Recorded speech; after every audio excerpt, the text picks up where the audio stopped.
चीज़ आपको गुरु जी ने दिया है, ये चीज़ दुनिया में कहीं नहीं मिलेगी।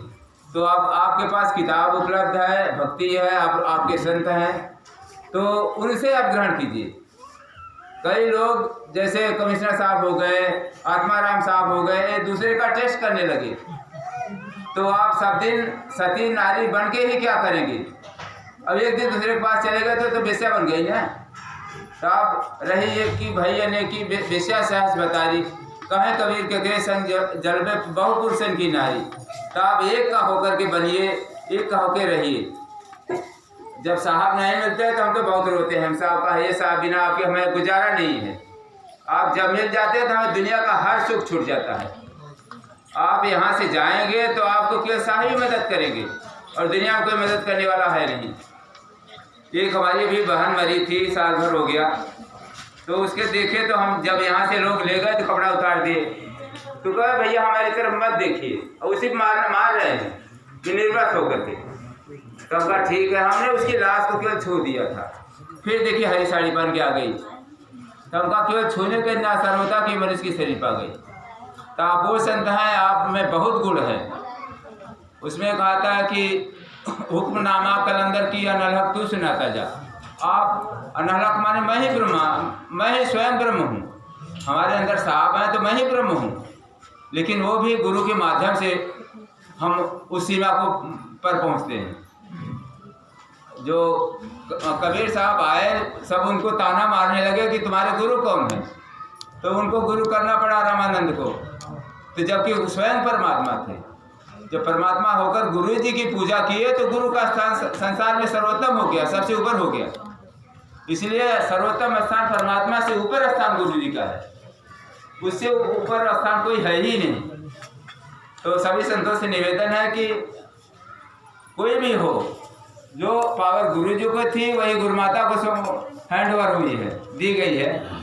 तो आप उनसे भी जो दुख सुख अपना कहना हो, जो आफत विपद कहना हो, गुरु माता से भी कह सकते हैं, अपने दुख का निवारण करा सकते हैं। और 8 पहर तो आपके उसमें अपने काम में जाते हैं, तो एक भक्ति साहब का भक्ति जरूर करना चाहिए अपने जीवन को बनाने के लिए। ये जीवन अमूल्य है, ये विवेक शक्ति केवल मनुष्य में होती है और किसी जीव में नहीं होती। ये 84 भरम के पग पर आया है, अब की पासा ना पलटे तो फिर 84 जाए। तो ये मोक्ष द्वार है, अगर इससे आप नहीं निकले हैं तो फिर 84 में चले जाएंगे।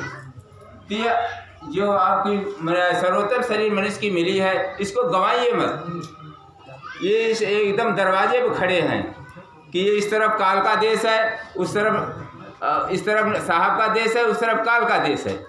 तो ये ऐसे वह जैसे 44,000 का बोल्ट करेंट नहीं होता है ना, आप जरा सा रत्ती भर इसकी तरफ मुड़े खींच लेगा, जैसे हाई टेंशन का तार खींच नहीं लेता 10 फुट से, इसी तरह से माया निरंजन वो खींच लेगी आपको। आपके मन में विचार आया, वो तो अंदर बैठे हुए हैं, सब कुछ जान रहे हैं, तो तुरंत पकड़ लेंगे, आपको जाने नहीं देंगे, आपकी भक्ति चौपट कर देंगे।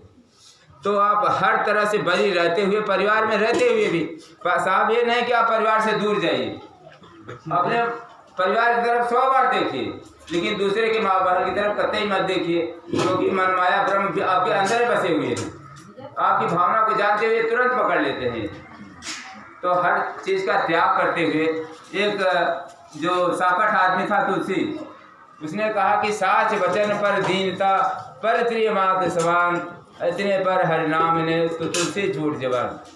अपने संत का सबसे बड़ा गुण है साच वचन, सही बोलिए, झूठ मत बोलिए।